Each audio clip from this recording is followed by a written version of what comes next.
movement, and it's not really like yoga. Some of it is similar to yoga, and then it uses some of the same moves instead of poses, but we move through it.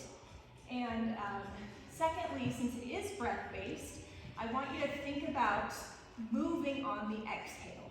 So the 3 moves that we're going to demonstrate today, you're going to actually do the move as you exhale, okay? And then the second one I'll cue.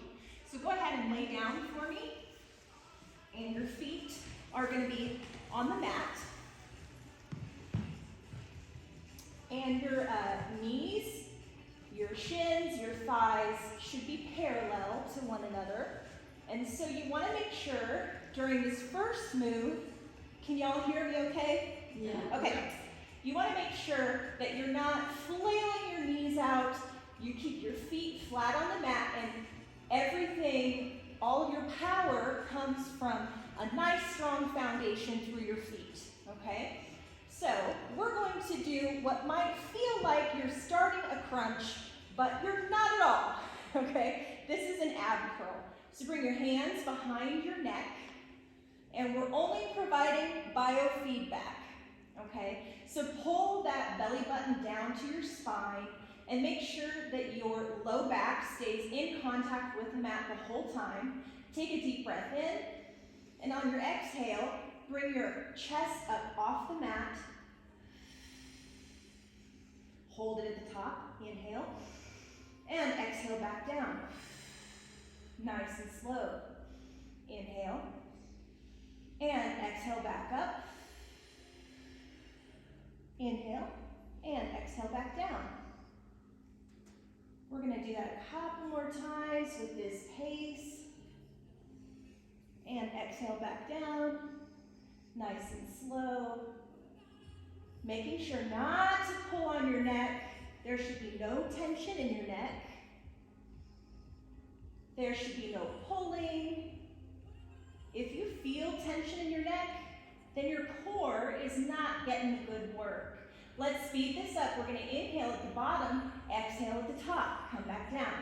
Inhale at the bottom, exhale up, come back down. Inhale at the bottom, exhale up, come back down. And repeat this pattern on your own breath. Let me really hear some good exhales. Good, I can hear some people breathing. That's how I know you're doing it.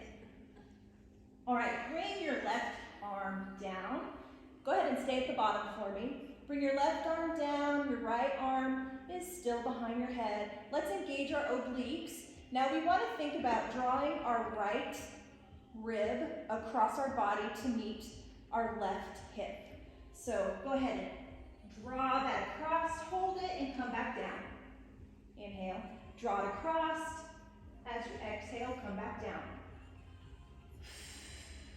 Don't be afraid to breathe out.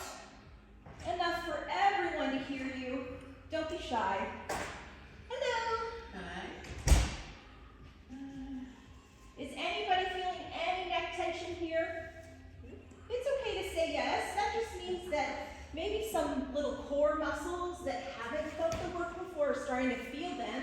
And if so, make your range of motion a little bit smaller. Go ahead and switch your arms.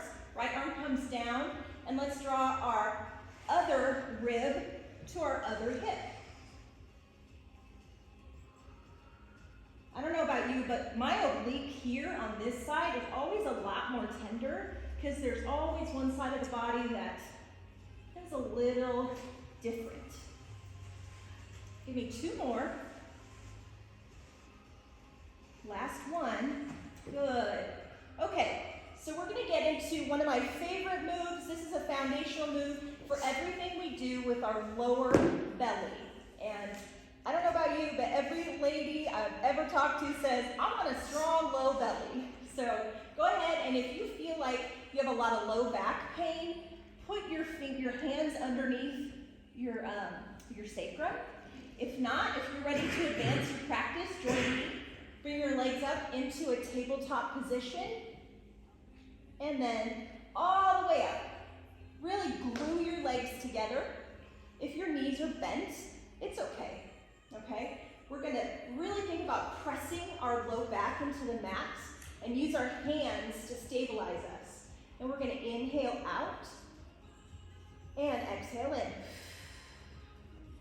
Inhale out to a 45-degree and exhale in. And if you're just inhaling out maybe an inch, it's okay. If your range of motion is a little smaller, it's okay. This takes time to develop. We certainly don't want you arching off the mat, so keep your lower back engaged the whole time. A new way, or one of the best ways to develop this one is maybe to keep your knees tucked into a 45-degree and just start from right here. And if this feels challenging too, maybe even just drop one leg and then pick it up. Drop the other leg, pick it up.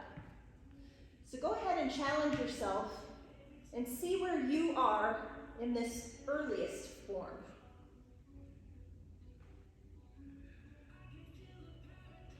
All right, are you ready for a classic Pilates earthquake right here? Okay, so find your shaking place. Find it and hold it and shake it out. Shake it out. Shake it out. Hold it strong and drop it. Okay, so roll over with me all the way onto your belly. Okay. So we do a lot of prone work in Pilates, or work from our belly, and that's to strengthen our whole entire back from the top to the bottom, as well as our transverse abs. So we have to start with a really good hamstring. Hamstrings are my favorite things to work, and in order to do that effectively, we have to learn perfect posture. So bring your hands directly under your forehead. We're going to start with our left leg, keeping our legs directly in alignment with our hip. Maybe wiggle a little bit to make sure everything is in alignment. Okay, and we're going to lift our whole leg off the mat and then bend our knee. Straighten it back out and lower it. Switch, lift, exhale, straighten, inhale. Switch and lift, exhale, straighten, and switch and lift. Exhale to bend, straighten, and back down. Go ahead and keep up that rhythm. I want you to be thinking about maybe how one side of the body might function differently than the other. Why this is important to learn that lift is because it's going to help us develop some really strong Supermans and swimmers and all of those other moves that help us develop strong back muscles. Good. If you're ready to advance this practice, try lifting them both at the same time. Hold them both up. You ready for some butt muscles on top of that? Now click your heels together. Click them. Click your heels. Nice and strong. 10, 9, 8, 7, 6, 5, 4, 3, 2, hold it, and release. Okay, so that's it for me. That's a little bit of Pilates. I'm going to be doing this Tuesdays and Thursdays. I forgot what my class time was.